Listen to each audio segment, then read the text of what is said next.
الحمد لله نحمده ونستعينه ونستغفره ونؤمن به ونتوكل عليه ونعوذ بالله من شرور أنفسنا ومن سيئات أعمالنا من يهد الله فلا مضل له ومن يضلل فلا هادي له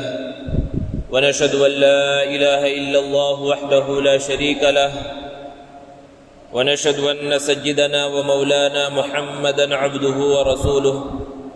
صلى الله تعالى عليه وعلى آله وأصحابه وبارك وسلم تسليما كثيرا أما بعد فأعوذ بالله من الشيطان الرجيم بسم الله الرحمن الرحيم يا أيها الذين آمنوا كتب عليكم الصيام كما كتب على الذين من قبلكم لعلكم تتقون وقال رسول الله صلى الله عليه وسلم من صام رمضان إيمانا واحتسابا غفر له ما تقدم من ذنبه أو كما قال عليه الصلاة والسلام۔ معزز سامعین کرام، بزرگوں اور دوستوں، چند دنوں میں رمضان کا مقدس، محترم اور بابرکت مہینے کا آغاز ہو جائے گا۔ رمضان کی عظمتوں، فضیلتوں سے کون سا مسلمان ناواقف ہے؟ رمضان کے اندر دن کے روزے کو اللہ رب العزت نے فرض قرار دیا اور رات میں تراویح کو سنت قرار دیا، اور اس ماہ مبارک میں اللہ رب العزت نہ جانے کون کون سی رحمتیں اور برکتیں نازل فرماتے ہیں کہ ایک انسان اس کا تصور تک نہیں کر سکتا۔ ہم یہ سمجھتے ہیں کہ رمضان کی جو اصل عبادتیں ہیں وہ دو ہی ہیں، ایک ہے دن کے اندر روزہ رکھنا اور رات کے اندر تراویح پڑھنا۔ بے شک رمضان کی یہ دو اہم عبادتیں ہیں، لیکن رمضان کا یہ مقدس، مبارک اور محترم مہینہ جو ایک عظیم مہمان بن کر ہمارے پاس آ رہا ہے، یہ ہم سے اس سے زیادہ کا تقاضا کرتا ہے۔ اللہ تبارک و تعالیٰ نے قرآن مجید کے اندر ارشاد فرمایا وَمَا خَلَقْتُ الْجِنَّ وَالْإِنسَ إِلَّا لِيَعْبُدُونَ، کہ ہم نے انسانوں اور جناتوں کو صرف اپنے عبادت کے لیے پیدا کیا ہے۔ یعنی انسان کی تخلیق کا اصل مقصد وہ عبادت ہی ہے۔ اور جب یہ بات بیان کی جاتی ہے، بعض وہ لوگ جو نئی تہذیب سے بہت زیادہ متاثر ہیں، وہ یہ اعتراض کرنے لگتے ہیں کہ بھئی یہ کیا بات ہوئی کہ صرف عبادت کے لیے انسان کو پیدا کیا گیا؟ یہ وہ بات ہے جب اللہ تبارک و تعالیٰ نے فرشتوں کے سامنے کہا تھا کہ میں ایک مخلوق کو پیدا کر کے زمین پر بھیجنے والا ہوں، تو فرشتوں نے کہا تھا نحن نسبح بحمدک ونقدس لک، کہ پروردگار ہم آپ کی تسبیح اور تقدیس میں لگے ہوئے ہیں، آپ کی عبادت کے اندر لگے ہوئے ہیں، پھر کسی مخلوق کو پیدا کرنے کی عبادت کے غرض سے کیا ضرورت ہے؟ تو اس وقت فرشتوں نے بھی یہ بات کہی تھی، اور آج کے کچھ پڑھے لکھے جاہل بھی یہ بات کہتے ہیں۔ تو فرشتوں کو تو اللہ رب العزت نے اسی وقت بتلا دیا تھا، اور فرشتے ایک ایسی مخلوق ہیں جو اللہ کے حکم کے سامنے چو چرا نہیں کرتے۔ ان کی صفت تو اللہ نے بیان فرمائی ہے لا یعصون اللہ ما امرہم ویفعلون ما یؤمرون، کہ وہ اللہ کے حکم کی خلاف ورزی نہیں کرتے اور وہ اس حکم کو بجا لاتے ہیں جس کا انہیں حکم دیا جاتا ہے۔ ان کے سامنے انسان کی حقیقت کو بیان کیا گیا، انہوں نے سر تسلیم خم کر لیا۔ بے شک فرشتے عبادت کے اندر لگے ہوئے تھے، اور اللہ رب العزت نے انسان کو بھی عبادت کے واسطے اس دنیا کے اندر بھیجا، لیکن دونوں عبادتوں کے اندر زمین آسمان کا فرق ہے۔ فرشتوں کو جو عبادت دی گئی وہ عبادت الگ انداز کی ہے، انسانوں کو جو عبادت دی گئی ہے، جس عبادت کا حکم اسے دیا گیا ہے، وہ الگ انداز کا ہے۔ فرشتوں کے نہ تو خواہشات ہے، نہ ان کی ضروریات زندگی ہے، نہ انہیں بھوک لگتی ہے، نہ پیاس لگتی ہے، نہ انہیں سونے کی حاجت ہے، جبکہ انسان ان ساری ضروریات کے ساتھ پیدا ہوا ہے۔ اسے بھوک بھی لگتی ہے، اسے پیاس بھی لگتی ہے، اسے کھانے پینے کی ضرورت ہے، اسے سونے کی ضرورت ہے، اسے زندگی گزارنے کے واسطے پیسوں کے کمانے کی ضرورت ہے، تجارت ملازمت کی ضرورت ہے۔ ان ساری ضروریات کے ساتھ ایک انسان اس دنیا کے اندر بھیجا گیا ہے، اور پھر اس کے بعد اسے عبادت کا بھی حکم دیا گیا۔ تو فرشتے اگر عبادت کر رہے ہیں، اللہ کے حکم کو پورا کر رہے ہیں، تو اس کے اندر کوئی بہت بڑا کمال نہیں ہے، کیونکہ فرشتوں کے اندر نہ تو وہ جذبات ہیں، نہ وہ خواہشات ہیں، نہ ان کی نفسانی خواہشات ہیں۔ اور فرشتوں کی صفت جیسا کہ اللہ نے بیان فرمائی کہ جو حکم دے دیا گیا وہ اس حکم کی خلاف ورزی کر ہی نہیں سکتے، ان کے اندر طاقت ہی نہیں ہے۔ جبکہ اللہ رب العزت نے انسان کو اختیار دیا ہے، اس دنیا کے اندر بھیجا، ساری ضروریات کو دے کر بھیجا اور کہہ دیا کہ بھئی عبادت کرو، نماز پڑھو، روزے رکھو، زکوٰۃ دو، لیکن اختیار بھی دے دیا انسان کو کہ چاہے تو وہ نمازیں نہ پڑھے، چاہے تو روزے نہ رکھے، چاہے تو اللہ کے دیگر احکامات کو پورا نہ کرے۔ تو انسان کو اختیار کے ساتھ اس دنیا کے اندر بھیجا گیا۔ اب پھر اس کے بعد اگر انسان اللہ کے حکموں کو پورا کرے اور صحیح انداز میں وہ عبادت کرے تو پھر یہ کمال کی بات ہے، اور اس عبادت کا مقام و مرتبہ، اس عبادت کا جو درجہ ہوگا وہ بہت بڑا ہوگا۔ علماء نے اس کو مثال سے سمجھایا کہ ایک نابینا آدمی ہے جس کی آنکھوں کے اندر روشنی نہیں ہے، وہ کسی چیز کو دیکھ نہیں سکتا، تو بہت سارے گناہوں سے بچا رہتا ہے۔ وہ اپنی زندگی کے اندر غیر محرم کے اوپر نگاہ نہیں ڈالتا، کسی فحش چیز کو اس نے نہیں دیکھا، اس نے ٹی وی کے فحش پروگراموں کو نہیں دیکھا، انٹرنیٹ پر آنے والے فحش چیزوں کو اس نے کبھی اپنی زندگی کے اندر نہیں دیکھا، تو وہ ان سارے گناہوں سے بچ رہا ہے۔ اور ایک صحیح سالم آدمی ہے جس کی آنکھیں صحیح ہیں، تندرست ہیں، جو چاہے وہ دیکھ سکتا ہے۔ اب جب اس کے دل کے اندر کسی غیر محرم پر نگاہ ڈالنے کا خیال آئے، اللہ کے ڈر سے اپنے نگاہ کو نیچی کر لے کہ اللہ کے سامنے جواب دینا ہے اور یہ چیز ناجائز ہے، حرام ہے، پیارے آقا صلی اللہ علیہ وسلم نے منع فرمایا آنکھوں کو نیچی کر لے۔ کسی فحش پروگرام کو دیکھنے کا خیال پیدا آیا، اللہ کے ڈر سے اس نے اس کو چھوڑ دیا۔ غلط چیزوں کو دیکھنے کی جانب دل کی خواہش پیدا ہوئی، اللہ کے ڈر سے، اللہ کے حکم سے اس نے جو ہے اپنے آپ کو بچا لیا۔ تو بظاہر یہ دونوں آدمی ان گناہوں سے بچ رہے۔ وہ نابینا آدمی جس کی آنکھوں کے اندر بینائی نہیں ہے، وہ بھی ان گناہوں سے بچ رہا ہے، وہ غلط چیزوں کو، فحش پروگراموں کو، فحش چیزوں کو نہیں دیکھ رہا۔ اور ایک آدمی جو صحیح سالم ہے، جس کی آنکھیں صحیح ہیں، وہ بھی ان گناہوں سے بچ رہا ہے، وہ بھی ان چیزوں کو، غلط چیزوں کو نہیں دیکھ رہا ہے۔ لیکن ایک عقل مند آدمی سمجھ سکتا ہے کہ دونوں کے گناہوں سے بچنے میں بہت فرق ہے۔ وہ نابینا آدمی جس کی آنکھیں نہیں ہیں، وہ ان گناہوں سے بچ رہا ہے، تو اس کے اندر اس کا کوئی کمال نہیں ہے، کیونکہ اس کے اندر ان گناہوں کے کرنے کی صلاحیت ہی نہیں ہے۔ جبکہ وہ بینا، صحیح سالم اور تندرست آدمی جو ان گناہوں سے بچ رہا ہے، اس کے اندر اس کا بہت بڑا کمال ہے، کیونکہ اس کے اندر ان گناہوں کے کرنے کی طاقت تھی۔ پھر اللہ کے ڈر سے، اللہ کے خوف سے، اللہ کے حکم کو سامنے رکھ کر، نبی صلی اللہ علیہ وسلم کے فرمان کو سامنے رکھ کر وہ اپنے آپ کو ان گناہوں سے بچا لیتا ہے، تو اس کے اندر اس کا بہت بڑا کمال ہے، اور یہ اصل عبادت ہے۔ حضرت یوسف علیہ السلام کے واقعے کو اللہ رب العزت نے قرآن مجید کے اندر بیان فرمایا، اور جو ایک واقعہ پیش آیا زلیخا کے ساتھ کہ زلیخا نے حضرت یوسف علیہ السلام کو گناہ کی دعوت دی۔ اللہ رب العزت نے قرآن مجید میں بیان فرمایا وَلَقَدْ هَمَّتْ بِهِ وَهَمَّ بِهَا، کہ زلیخا کے دل کے اندر تو گناہ کا خیال آیا ہی، کیونکہ اس نے گناہ کی دعوت دی۔ اللہ رب العزت نے فرمایا وَهَمَّ بِهَا، حضرت یوسف علیہ السلام کے دل میں بھی گناہ کا خیال پیدا ہوا۔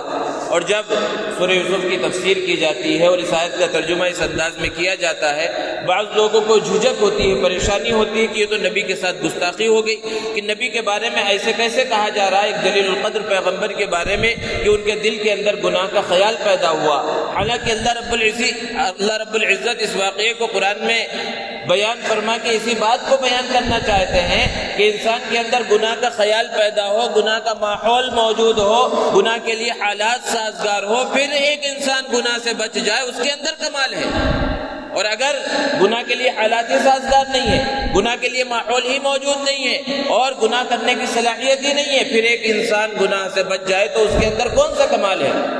کہ حضرت یوسف علیہ السلام کو گناہ کی دعوت مل رہی ہے، کوئی دیکھنے والا نہیں ہے، دروازے بند ہیں، گناہ کرنے کے لیے ماحول سازگار ہے، حالات سازگار ہے، لیکن ان سارے حالات کے بعد وہ گناہ سے بچنے کی کوشش کرتے ہیں اور دروازے کی طرف بھاگتے ہیں اور پھر اس گناہ سے بچ جاتے ہیں۔ اس لیے خاص اس واقعے کو قرآن کا حصہ اللہ رب العزت نے بیان فرمایا، بنایا، اس کو کمال، اس کے اندر جو کمال ہے اس کو بیان کرنے کے واسطے۔ تو ایسی عظیم عبادت کے ساتھ انسان اس دنیا کے اندر بھیجا گیا ہے۔ تو غرض یہ کہ انسان کی تخلیق کا مقصد عبادت ہے۔ اللہ نے بیان فرمایا وَمَا خَلَقْتُ الْجِنَّ وَالْإِنسَ إِلَّا لِيَعْبُدُونَ، انسانوں اور جناتوں کو صرف عبادت کے لیے پیدا کیا۔ تو ہونا کیا چاہیے تھا کہ جب سے انسان شعور کی عمر کو پہنچتا اسے حکم دے دیا جاتا کہ تمہیں صرف عبادت ہی کرنا ہے، صرف اللہ کے سامنے جھکے رہنا ہے، تمہیں رکوع میں رہنا ہے، سجدے میں رہنا ہے، اللہ کے حکموں کو پورا کرنا ہے، دنیا کا کوئی کام نہیں کرنا، نہ تمہیں ملازمت کرنی ہے، نہ تجارت کرنی ہے، نہ زراعت کرنی ہے، نہ کوئی اور کام کرنا ہے۔ ہونا تو یہ چاہیے تھا، جیسے کہ اللہ نے دوسری جگہ پر بھی قرآن میں بیان فرمایا ان اللہ اشترى من المؤمنین انفسهم واموالهم بان لهم الجنہ، کہ اللہ نے مسلمانوں کی جان اور مال کو جنت کے بدلے میں خرید لیا ہے۔ یہ جو جان ہم لیے بیٹھے ہیں اور جس مال کے ہم مالک ہیں، ہمارا مال نہیں ہے، بکا ہوا مال ہے، اور اس کے بدلے میں کیا ہے؟ اللہ نے جنت متعین فرما دی ہے۔ تو یہ جان ہم بیچ چکے ہیں اللہ رب العزت کو، اور اس کے بدلے میں جنت کا سودا ہو چکا ہے۔ تو ہونا کیا چاہیے تھا کہ اتنی بڑی چیز جنت کا جب اللہ نے وعدہ کر دیا تو اس دنیا میں اب کچھ نہیں کرنا ہے، صرف عبادت ہی کرنا ہے۔ لیکن وہ بڑا خریدار اللہ رب العزت ہے جس نے ہماری جانوں، ہماری مالوں کے بدلے میں جنت دے دیا ہے، اور اس زندگی کو جو ہے خرید لیا اور اس کے بدلے میں جنت دیا۔ لیکن قربان جائیے اس خریدار پر کہ اس نے ہماری جانوں اور مالوں کو خرید بھی لیا، بدلے میں جنت بھی دے دیا، اور پھر اس کے بعد اختیار بھی دے دیا کہ بھئی دنیا کے اندر پیدا تو تمہیں عبادت ہی کے لیے کیا گیا ہے، اور تمہاری جان اور مال کو ہم نے خرید بھی لیا ہے، ہم ہی اس کے مالک ہیں، لیکن اس دنیا کے اندر تم جاؤ، دنیا کے کاروبار میں بھی لگو، تجارت بھی کرو، ملازمت بھی کرو، زراعت بھی کرو، دوسرے دھندے بھی کرو جو تمہارے لیے مناسب ہیں، بس 5 وقت کی نماز ادا کرتے رہنا، روزے رکھنا، زکوٰۃ دینا، حج کرنا، اور ان عبادات کو انجام دینا، اور ان گناہوں سے بچتے رہنا۔ چند چیزیں اللہ رب العزت نے متعین فرما دی، اور اس کے بعد انسان کو اختیار دے کر دنیا کے اندر بھیج دیا گیا کہ انسان دنیا کے کاروبار میں لگے، بس اللہ کے حکم کو پورا کرتا رہے۔ تو گویا کہ اللہ کی طرف سے عام اجازت مل گئی کہ دنیا کے اندر انسان دوسرے کاموں کے اندر لگے، اور اس کا نتیجہ اللہ تعالیٰ جانتے تھے کہ جب عام اجازت مل جائے گی ایک انسان کو کہ وہ دنیا کے کاروبار میں لگے گا، تجارت میں لگے گا اور دوسرے دھندوں کے اندر لگے گا، تو ظاہر سی بات ہے آہستہ آہستہ اس کے دل کے اوپر غفلت کا پردہ پڑ جائے گا، کیونکہ مسلسل اگرچہ وہ نماز بھی پڑھ رہا ہے، روزے بھی رکھ رہا ہے اور دوسرے کام بھی کر رہا ہے، لیکن چونکہ مسلسل دنیا کے پیچھے لگا ہوا ہے، دنیا کو حاصل کرنے کی فکر کر رہا ہے، اور وہ کرنا بھی ہے کیونکہ اپنی زندگی گزارنے کے لیے اس چیز کے اندر لگنا بھی ہے، تو آہستہ آہستہ دل کے اوپر غفلت کا پردہ پڑ جائے گا۔ تو اللہ رب العزت نے یہ دلوں کے اوپر جو غفلت کے پردے پڑ جاتے ہیں، انہی غفلت کے پردوں کو ختم کرنے کے واسطے کچھ اوقات متعین فرمائے ہیں کہ ان اوقات میں اللہ کے دربار میں بندہ آ جائے اور اپنے دل کے اوپر جو غفلت کا پردہ پڑ گیا ہے اس غفلت کے پردے کو ختم کر دے، دل کو بالکل صاف کر لے۔ انہی اوقات میں سے رمضان کا مقدس، مبارک اور محترم مہینہ بھی ہے جو اللہ رب العزت نے عطا فرمایا۔ یہ اسی لیے عطا فرمایا کہ 11 مہینے تک تم اپنے کاروبار میں لگے رہے، تجارت میں لگے رہے، دوسرے دھندوں کے اندر لگے رہے، روزی کمانے کے اندر لگے رہے۔ اب یہ 1 مہینہ ہم نے تمہیں عطا کیا ہے، اس میں اپنے اصل مقصد تخلیق یعنی عبادت کی طرف لوٹ کر آ جاؤ، اس میں اللہ رب العزت کو منا لو، اور 11 مہینے تک جو دنیا کے اندر لگنے کی وجہ سے تمہارے دل کے اوپر تھوڑا سا غفلت کا پردہ پڑ گیا ہے، اس غفلت کے پردے کو چاک کر دو، صاف کر دو، اپنے دل کو بالکل مشفع بنا لو، بالکل چمکدار بنا لو۔ اس لیے اللہ رب العزت نے یہ رمضان کا مہینہ عطا فرمایا۔ عام طور پر ہم رمضان رمضان کہتے ہیں، لیکن اصل یہ عربی کا لفظ ہے اور رمضان ہے، اور اس کے معنی ہے جلا دینے والا، جھلسا دینے والا۔ محدثین و مفسرین نے بیان فرمایا کہ رمضان کو رمضان اس لیے کہا جاتا ہے کہ جب پہلی مرتبہ اس کا نام رکھا جا رہا تھا تو یہ مہینہ شدید جھلسا دینے والی گرمی کے اندر آیا تھا، اس لیے رمضان کو رمضان کہا جاتا ہے۔ اور بعض علماء نے بیان فرمایا چونکہ اس مہینے کے اندر اللہ رب العزت بندے کے گناہوں کو، اس کی غلطیوں کو، اس کی خطاؤں کو جلا دیتے ہیں، جھلسا دیتے ہیں، ختم کر دیتے ہیں، اس لیے اس مہینے کو رمضان کہا جاتا ہے۔ اور اللہ رب العزت نے بیان فرمایا یا ایھا الذین آمنوا، اے ایمان والو، کتب علیکم الصیام، تمہارے اوپر روزے فرض کیے گئے ہیں، کما کتب علی الذین من قبلکم، جیسا کہ تم سے پہلی جو امتیں گزری ہیں، جو لوگ گزرے ہیں، ان کے اوپر روزے فرض کیے گئے ہیں۔ انسائکلوپیڈیا آف برٹانیکا، جو بہت سے بڑے بڑے محققین نے کئی سال کی محنت اور لاکھوں روپیہ خرچ کر کے تیار کیا، اس کے اندر یہ بات لکھی ہوئی ہے کہ بڑی تحقیق کے بعد ہمیں یہ بات پتہ چلی ہے کہ دنیا کے اندر جتنی قومیں ہیں، جتنے مذاہب ہیں، چاہے وہ آسمانی ہو غیر آسمانی ہو، ہر ایک کے اندر روزہ کسی نہ کسی درجے کے اندر موجود ہے۔ ہو سکتا ہے اس کا طریقہ الگ ہو، اس کا انداز الگ ہو، اس کا نام الگ ہو۔ یہ بات 1450 سال پہلے اللہ رب العزت نے قرآن مجید کے اندر بیان فرمائی کہ ہر قوم کے اندر روزہ کسی نہ کسی درجے کے اندر موجود رہا ہے۔ اور پھر اس روزے کا مقصد کیا ہے؟ آگے اللہ رب العزت نے بیان فرمایا لعلکم تتقون، کہ یہ روزہ تقوی حاصل کرنے کی سیڑھی ہے۔ یہ روزہ اس لیے فرض کیا گیا لعلکم تتقون، تاکہ تمہارے اندر تقوی پیدا ہو جائے۔ تقوی کسے کہتے ہیں؟ تقوی کہا جاتا ہے اللہ کے ڈر کو، کہ اللہ کے ڈر، اللہ کے خوف سے انسان گناہ سے بچ جائے، یہی تقوی ہے۔ پیارے آقا محمد عربی صلی اللہ علیہ وسلم نے ارشاد فرمایا کہ تقوی کوئی دکھنے والی چیز نہیں ہے۔ آپ نے ارشاد فرمایا تقوی ہاں ہونا، دل کی طرف اشارہ کر کے فرمایا کہ تقوی تو یہاں ہوتا ہے، دل کے اندر ہوتا ہے۔ اسی کو اللہ رب العزت نے دوسری جگہ پر بیان فرمایا وَأَمَّا مَنْ خَافَ مَقَامَ رَبِّهِ وَنَهَى النَّفْسَ عَنِ الْهَوَىٰ، یہ اصل تقوی کی بنیاد کیا ہے؟ تقوی کیا ہے؟ کہ انسان کوئی سا بھی کام کرنے لگے تو دل کے اندر خیال آئے وَأَمَّا مَنْ خَافَ مَقَامَ رَبِّهِ، کہ ایک دن اپنے پروردگار کے سامنے کھڑے ہو کر اس کام کا حساب دینا ہے۔ اور پھر غلط کام کی طرف قدم بڑھ رہے تھے، نَهَى النَّفْسَ عَنِ الْهَوَىٰ، اپنے نفس کو خواہشات سے بچا لے، یہ ہے تقوی کی بنیاد۔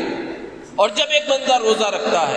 تو روزے کے ذریعے چاہے جیسا بھی مسلمان ہو، جب روزہ رکھنا شروع کر دیتا ہے کسی نہ کسی درجے میں تقوی اس کے اندر ضرور پیدا ہو جاتا ہے۔ یہ روزہ تقوی حاصل کرنے کا ذریعہ ہے، تقوی حاصل کرنے کی سیڑھی ہے۔ اس کو علماء نے مثال سے سمجھایا کہ سخت گرمی کا زمانہ ہو، ابھی بھی گرمی کا زمانہ ہے اور رمضان کا مقدس مہینہ، اور یہ روزے گرمی کے دنوں کے اندر ہی آ رہے ہیں، تو سخت ترین گرمی کا زمانہ ہو اور ایک انسان، ایک نوجوان اپنے کمرے کے اندر موجود ہو، اسے سخت پیاس لگ رہی ہو، حلق کے اندر کانٹے چبھ رہے ہوں، کمرے کا دروازہ بھی بند ہو، کمرے کے اندر فریج رکھی ہوئی ہے، فریج کے اندر ٹھنڈا پانی ہے، دوسرے اچھے قیمتی شربت بھی موجود ہے۔ اب اپنی پیاس کو بجھانے کے واسطے، حلق میں جو کانٹے چبھ رہے ہیں اس کو ختم کرنے کے واسطے، وہ چاہے تو فریج کے دروازے کو کھولے، ایک ٹھنڈا باٹل اٹھائے، کوئی سا بھی مشروب اٹھائے، کوئی سا بھی شربت اٹھائے اور پی لے، کسی کو کانوں کان خبر نہ ہو، بیوی بچوں کو پتہ نہ چلے، بھائی بہنوں کو پتہ نہ چلے، رشتہ داروں دوست احباب کو پتہ نہ چلے، اور شام میں افطاری کے دسترخوان پر سارے لوگوں کے ساتھ بیٹھ بھی جائے، اللہم لک صمت وعلی رزقک افطرت کہہ کر وہ روزہ افطار بھی کر لے، کسی کو کیا پتہ چلے گا؟ کانوں کان کسی کو خبر نہیں ہوگی۔ لیکن اپنے دل پر ہاتھ رکھ کر بتائیے کہ ادنا سے ادنا مسلمان جو روزہ رکھ لیتا ہے، سچے دل کے ساتھ اللہ کو راضی کرنے کی نیت سے جو روزہ رکھ لیتا ہے، ایسے حالات پیش آ جائیں کہ اکیلے کمرے کے اندر وہ موجود ہو، کوئی دیکھنے والا نہ ہو، بیوی بچے دیکھنے والے نہ ہو، دوست احباب بھائی بہن دیکھنے والے نہ ہو، ماں باپ اساتذہ دیکھنے والے نہ ہو، لیکن تب بھی وہ فریج کے دروازے کو کھول کر وہاں سے ٹھنڈا مشروب نہیں پیتا۔ کیوں نہیں پیتا؟ اس کے دل کے اندر یہ خیال ہوتا ہے کہ یہ سارے لوگ اگرچہ نہیں دیکھ رہے لیکن ان کا پیدا کرنے والا وہ ضرور دیکھ رہا ہے، مالک خالق ضرور دیکھ رہا ہے۔ یہی ہے تقوی۔ یہیں سے تقوی کی شروعات ہوتی ہے۔ تو جب بندہ روزہ رکھ لیتا ہے تو روزے کے ذریعے انسان تقوی کی سیڑھی پر چلنا شروع کر دیتا ہے، اس کے دل کے اندر تقوی پیدا ہوتا ہے، اللہ کا ڈر پیدا ہوتا ہے۔ قرآن مجید کے ساتھ رمضان کا گہرا تعلق ہے۔ اللہ رب العزت نے بیان فرمایا شہر رمضان الذی انزل فیہ القرآن، کہ رمضان کا مقدس و مبارک اور محترم مہینہ وہ مہینہ ہے جس کے اندر اللہ تبارک و تعالی نے قرآن مجید کو نازل فرمایا۔ تو ایک جو عبادت اصل ہے وہ رمضان کے اندر روزے کی عبادت ہے، اور جو دوسری اہم عبادت ہے وہ تراویح کی عبادت ہے جو سنت ہے۔ اور یہ دراصل قرآن مجید کے حق کو ادا کرنے کا ایک طریقہ ہے کہ اس کے اندر قرآن مجید کی تلاوت کی جاتی ہے، قرآن مجید کو پڑھا جاتا ہے۔ اور یہ سلسلہ تراویح کا ابتدا اسلام سے چلا آ رہا ہے، اور شروع زمانے سے جو تراویح پڑھی جاتی ہے 20 رکعت تراویح یہ سنت مؤکدہ ہے۔ حضرت عمر فاروق رضی اللہ تعالی عنہ کے زمانے سے باقاعدہ جماعت کے ساتھ، اور اس سے پہلے صحابہ کرام رضوان اللہ تعالی علیہم اجمعین الگ الگ تنہا یہ چھوٹی چھوٹی جماعتیں کر کے نماز پڑھتے تھے۔ اس کے بعد مسلسل یہ سلسلہ چلا آ رہا ہے۔ حرمین شریفین کے اندر 20 رکعت تراویح ہمیشہ پڑھی جاتی رہی ہے۔ ائمہ اعظام کا بھی یہی مسلک ہے۔ بعض لوگ جو ہے ان کا یہ مسلک ہے کہ 8 رکعت تراویح جو ہے وہ سنت ہے۔ دوستو اس بات کو ذہن میں رکھنے کی ضرورت ہے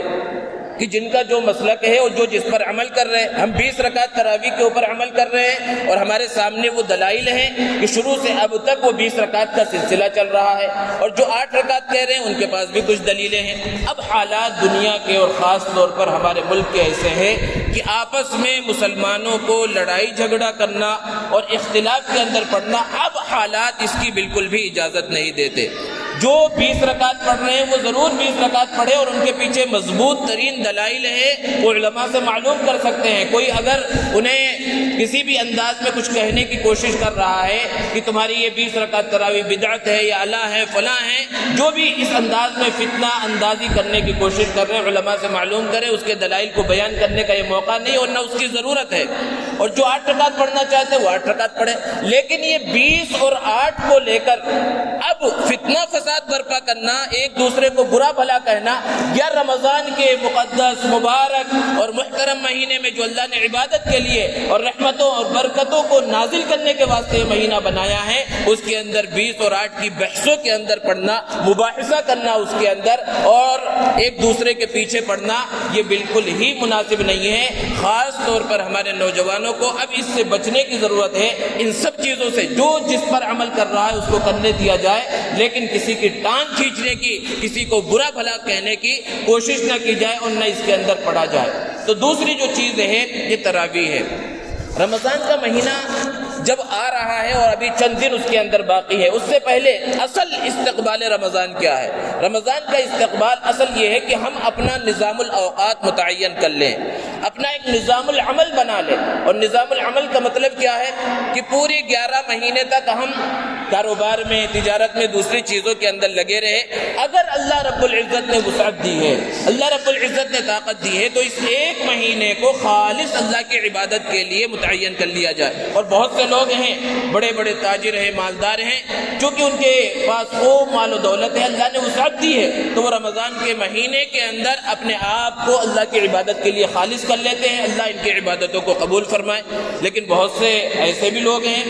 کہ وہ مستقل جب تجارت کرتے رہیں گے، ملازمت کرتے رہیں گے، تبھی ان کے گھر کی گاڑی چلے گی، تو ان کے لیے بالکل ضروری ہے کہ وہ تجارت بھی کرے، ملازمت بھی کرے۔ ایسا نہ ہو کہ سب کچھ چھوڑ کر بیٹھ جائے اور پھر ان کے پاس کھانے پینے کے لیے کچھ نہ ہو، دوسروں کے سامنے ہاتھ پھیلانا پڑے۔ لیکن وہ کم سے کم اتنا ضرور کریں کہ اس بات کا پختہ ارادہ کر لیں کہ 5 فرض نمازیں جماعت کے ساتھ تکبیر اولیٰ کے ساتھ وہ ادا کریں گے، اور اسی طرح تراویح کو بھی وہ پڑھیں گے۔ قرآن مجید کا کچھ حصہ متعین کر لیں، کیونکہ رمضان کے ساتھ قرآن کا گہرا تعلق ہے کہ قرآن مجید کی وہ اتنی تلاوت بھی کریں گے، اور اسی طرح دیگر نفلی عبادتوں کے اندر بھی مشغول ہوں گے، اور ساتھ ہی ساتھ اپنی تجارت، اپنی ملازمت جو بھی ہے وہ بھی کرتے رہیں گے۔ یہ کم سے کم بنیادی طور پر ہر مسلمان کے لیے ضروری ہے، اور اس کے لیے وقت کو متعین کیا جائے، ایک ترتیب کو بنا لیا جائے۔ کہ رمضان کے اندر قرآن مجید کو کتنا پڑھنا ہے، کتنی تلاوت کرنی ہے، تراویح کس انداز میں پڑھنی ہے اور روزہ کس انداز میں رکھنا ہے۔ روزے کے اندر اصل اور بنیادی چیز ہے کہ روزے کے اندر گناہوں سے بچا جائے۔ اگر ایک انسان روزہ تو رکھ رہا ہے، روزہ اصل کہا کسے جاتا ہے؟ کھانے پینے سے اور اپنی خواہشات کو پورا کرنے سے بچنا۔ عام حالات کے اندر جائز خواہشات کو پورا کرنا اور کھانا پینا یہ چیز جائز ہے، لیکن رمضان کے اندر کچھ وقت کے لیے اس سے روک دیا گیا، تو ظاہر سی بات ہے جو چیزیں پہلے سے ناجائز ہیں ان سے بچنا تو بہت زیادہ ضروری ہے۔ اور ان میں سے جو بڑے گناہ ہیں، جھوٹ ہے، غیبت ہے، چغلخوری ہے، ایک دوسرے کی برائی بیان کرنا ہے، ان سب چیزوں سے رمضان کے اندر خاص طور پر بچنے کی ضرورت ہے۔ رمضان کے آداب میں سے پہلا ادب ہی یہی ہے کہ اپنے زبان کی حفاظت کی جائے، اور زبان کی حفاظت جھوٹ سے بچ کر بھی ہوگی، سچائی کو اپنا کر بھی ہوگی، کسی کو برا بھلا کہنے سے بچنا بھی ہے، اور بہت سی چیزیں اس کے اندر آ جاتی ہیں۔ اور دوسرا جو ادب ہے اپنے آنکھوں کی حفاظت ہے کہ آنکھ یہ شیطان کے تیروں میں سے سب سے خطرناک تیر ہے، اس لیے اپنے آنکھ کی یوں تو ہمیشہ ہی حفاظت کرنا ہے، غلط چیزوں سے، فحش چیزوں سے اپنے آپ کو بچانا ہے، لیکن رمضان کے اندر ایسی چیزوں سے اپنے آپ کو بچانا اور بھی ضروری ہے، آنکھوں کی حفاظت۔ اور تیسرا ادب اپنے کانوں کی حفاظت۔ بہت سے نوجوان ہوتے ہیں ہیڈ فون لگا لیا اور گانے جو ہے سن رہے ہیں اور غلط چیزیں سن رہے ہیں، کوئی پوچھے بھائی کیا کر رہے ہیں؟ بھائی بور ہو رہے ہیں، بس وقت پاس کر رہے ہیں، ٹائم پاس کر رہے ہیں۔ تو ٹائم تو ضرور پاس ہو جاتا ہے، لیکن وہ رمضان کی جو رحمتیں ہیں اور جو انوارات ہیں اور جو برکات ہیں وہ حاصل نہیں ہوتے۔ تو اپنے تمام اعضاء کی حفاظت، گناہوں سے اپنے آپ کو رمضان کے اندر بچا کر جب انسان زندگی گزارے گا تو پھر اسے اصل مقام و مرتبہ اور وہ رحمتیں اور وہ برکتیں جس کا وعدہ اللہ رب العزت نے کیا ہے۔ ایک حدیث پاک میں اللہ رب العزت نے حدیث قدسی کے اندر بیان فرمایا، الصوم لی وانا اجزی بہ، ساری عبادتیں چاہے وہ نماز ہو، زکوٰۃ ہو، حج ہو، دیگر نفلی صدقہ خیرات ہو، اللہ نے اس کے عبادت کو متعین فرمایا، اس کے ثواب کو بھی متعین فرمایا کہ نماز پڑھیں گے تو یہ ملے گا، زکوٰۃ دیں گے تو یہ ملے گا، حج کا یہ ثواب ہے، لیکن روزے کے ثواب کو اللہ رب العزت نے متعین نہیں فرمایا، بلکہ فرمایا الصوم لی، کہ روزہ خالص میرے واسطے ہے، وَأَنَا أَجْزِي بِهِ، اور میں ہی اس کا بدلہ دوں گا۔ اور پروردگار عالم، ساری دنیا کا خالق اور مالک، وہ اپنی شان کے اعتبار سے کتنا عطا فرمائے اس کا اندازہ اور تصور نہیں کیا جا سکتا، لیکن وہ کب ملے گا؟ جب رمضان کے تقاضوں کو پورا کر کے رمضان کے اندر زندگی گزاری جائے گی۔ اللہ رب العزت سے دعا ہے اللہ تبارک و تعالی ہمیں رمضان کی صحیح طرح سے تیاری کرنے کی اور رمضان کے اندر صحیح طرح سے اعمال کرنے کی اور روزے رکھنے کی اور تراویح پڑھنے کی توفیق عطا فرمائے۔ وآخر دعوانا الحمد للہ رب العالمین۔